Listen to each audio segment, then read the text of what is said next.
warahmatullahi wabarakatuh. Perkenalkan, nama saya Siska dari jurusan PAI 4B dengan NIM 211210057. Yang saya hormati dan saya pengampu mata kuliah pengembangan kurikulum dan teman-teman yang saya banggakan. Saya di sini akan sedikit memaparkan tentang pengembangan komponen strategi dalam kurikulum. Kajian teknologi pendidikan, strategi pembelajaran termasuk ke dalam ranah perancangan pembelajaran. Sedangkan pembelajaran adalah proses interaksi peserta didik dengan pendidik, baik interaksi secara langsung maupun secara tidak langsung. Menurut Nurdiansyah dan Eni Variatu 2016, sedangkan menurut Kem 1995 menjelaskan bahwa strategi pembelajaran adalah suatu kegiatan pembelajaran dapat dicapai secara efektif dan efisien. Pembahasan yang kedua yaitu jenis model pembelajaran. Yang pertama, model pembelajaran berbasis masalah merupakan model pembelajaran yang didasarkan pada banyaknya permasalahan yang membutuhkan penyelidikan autentik, yaitu penyelidikan yang membutuhkan penyelesaian nyata dari permasalahannya. Ini menurut buku Trianto 2007. Yang kedua yaitu model pembelajaran komparatif. Model pembelajaran komparatif merupakan bentuk pembelajaran dengan cara siswa belajar dalam kelompok-kelompok kecil serta kolaboratif. Pembelajaran komparatif adalah strategi pembelajaran yang melibatkan partisipasi siswa dalam kelompok untuk saling berinteraksi, sehingga dalam model ini siswa memiliki dua tanggung jawab, yaitu belajar untuk dirinya sendiri dan membantu sesama anggota kelompok untuk belajar. Model pembelajaran yang ketiga yaitu model pembelajaran berbasis proyek. Menurut Suni 2013 menjelaskan bahwa model pembelajaran berbasis proyek merupakan model pembelajaran yang dilakukan untuk memperdalam pengetahuan, keterampilan peserta didik dengan cara membuat karya atau proyek terkait dengan materi ajar dan kompetensi. Yang keempat yaitu model pembelajaran kontekstual. Di dalam buku Nur Hadi dalam Rusman 2010 dan Trianto 2007, pembelajaran kontekstual merupakan konsep belajar dengan cara mengaitkan antara materi yang diajar dengan dunia nyata dan mendorong siswa membuat hubungan antara pengetahuan yang dimiliki dengan menetapnya dalam kehidupan.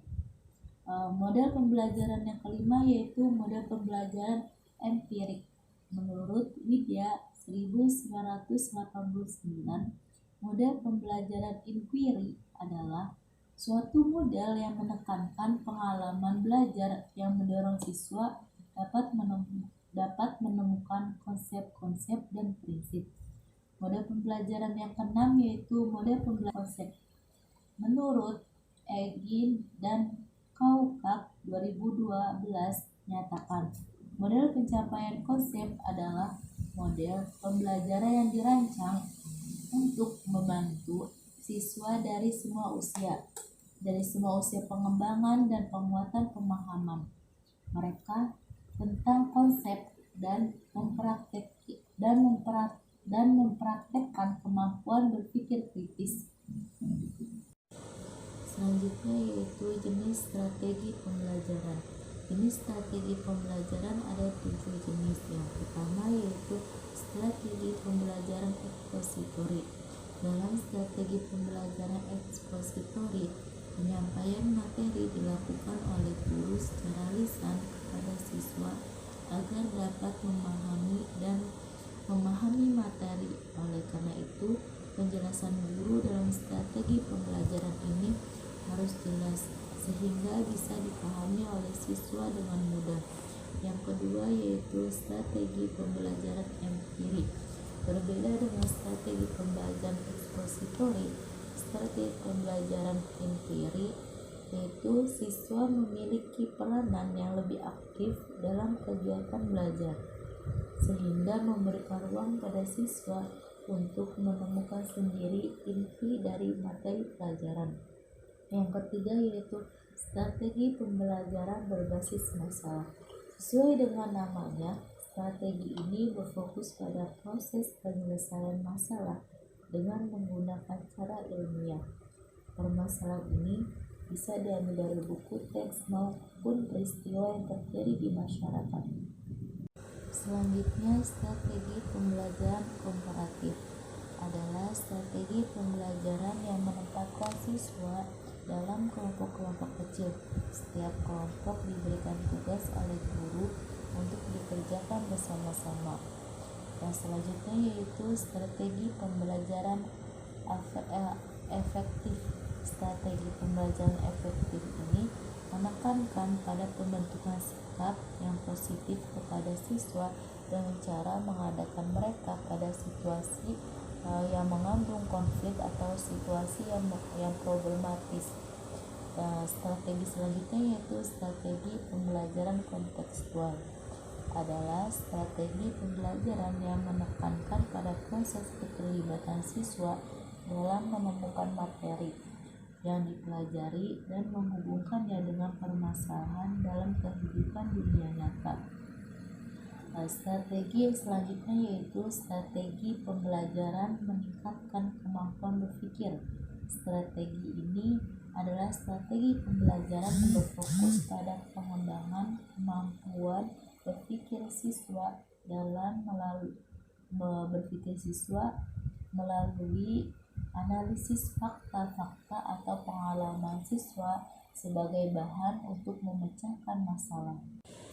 Selanjutnya yaitu pengertian pendekatan pengembangan kurikulum. Menurut Hamdan 2014, pendekatan pengembangan kurikulum adalah cara kerja dengan menetapkan strategi dan metode yang tepat dengan mengikuti langkah-langkah pengembangan yang sistematis untuk menghasilkan kurikulum yang lebih baik. Sedangkan menurut Swetopo dan Swemanto 1986 mengemukakan ada dua pendekatan, yaitu pendekatan yang berorientasi pada bahan dan pendekatan yang berorientasi pada tujuan. Kemudian ditambah lagi satu pendekatan oleh Sumandia 1993, yaitu pendekatan pada pola organisasi bahan. Sementara itu, Muhammad Ali 1992 mengemukakan bahwa dalam pengembangan kurikulum adalah pendekatan sistem yang dikatakannya sebagai pendekatan yang paling rasional dan efektif dalam mengembangkan kurikulum. Sedangkan jenis pendekatan pembelajaran dilihat dari pendekatannya. Pembelajaran terdapat dua jenis pendekatan, yaitu yang pertama pendekatan pembelajaran yang berorientasi atau berpusat pada guru, dan yang kedua pendekatan pembelajaran yang berorientasi atau berpusat pada siswa. Selanjutnya yaitu jenis-jenis metode pembelajaran. Ada 14 metode pembelajaran. Yang pertama yaitu metode ceramah. Metode ceramah biasanya adalah menerangkan secara lisan atas bahan pembelajaran kepada sekelompok pendengar. Yang kedua yaitu metode diskusi. Metode pembelajaran diskusi adalah proses melibatkan dua orang peserta atau lebih untuk berinteraksi, saling bertukar pendapat atau saling mempertahankan pendapat dalam memecahkan masalah sehingga didapatkan kesepakatan di antara mereka. Yang ketiga yaitu metode demonstrasi. Metode pembelajaran demonstrasi merupakan metode pembelajaran yang sangat efektif untuk menolong siswa mencari jawaban atas pertanyaan-pertanyaan seperti bagaimana cara mengaturnya, bagaimana proses pekerjaannya, bagaimana proses mengerjakannya. Selanjutnya yaitu metode ceramah plus. Metode pembelajaran ceramah plus adalah metode pengajaran yang menggunakan lebih dari satu metode, yakni metode ceramah yang dikombinasikan dengan metode lainnya. Ada 3 macam metode plus, di antaranya yaitu metode ceramah plus, tanya jawab dan tugas. Yang kedua yaitu metode ceramah plus diskusi dan tugas. Dan yang ketiga yaitu metode ceramah plus demonstrasi dan latihan. Selanjutnya yaitu metode resitasi. Apa sih metode resitasi? Metode resitasi adalah metode pembelajaran, suatu metode pengajaran dengan mengharuskan siswa membuat resum dengan kalimatnya sendiri. Selanjutnya yaitu metode pembelajaran